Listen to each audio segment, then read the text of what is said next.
Hello बच्चों, चलिए प्रश्न को देखते हैं। तो दिया गया प्रश्न है कि किसी विलायक के प्रति 100 ग्राम जल में घुलित विलेय का द्रव्यमान ग्राम में को द्रव्यमान प्रतिशतता कहते हैं।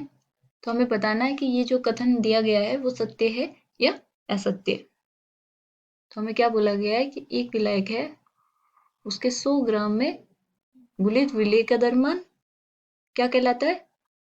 द्रव्यमान प्रतिशतता। तो हमें बताना क्या है कि ये कथन सत्य है या असत्य। तो सबसे पहले हम क्या लिखेंगे, मुख्य अवधारणा। तो वो क्या हो जाएगी, द्रव्यमान इकाई। इसमें ये हमारा क्या आता है, द्रव्यमान प्रतिशतता। तो हमें पता होना चाहिए कि द्रव्यमान इकाइयां क्या होती है और कितनी होती है, और उनमें से द्रव्यमान प्रतिशतता कैसे निकाली जाती है और वो क्या होती है। तो चलिए हम क्वेश्चन देखते हैं। तो हमें कथन दिया गया है कि एक विलायक के प्रति 100 ग्राम में घुलित विलेय का द्रव्यमान को द्रव्यमान प्रतिशतता कहते हैं। तो हमें द्रव्यमान प्रतिशतता की परिभाषा पता होनी चाहिए। तो वो क्या होती है कि 100 ग्राम विलयन में उपस्थित अवयव की ग्राम में मात्रा उस अवयव का प्रतिशत द्रव्यमान कहलाता है।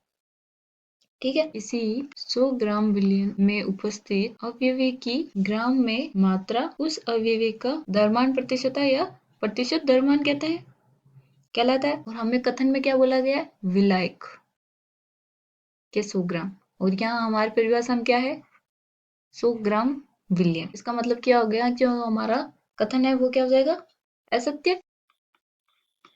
आशा करती हूँ आपको समझ में आया होगा। धन्यवाद।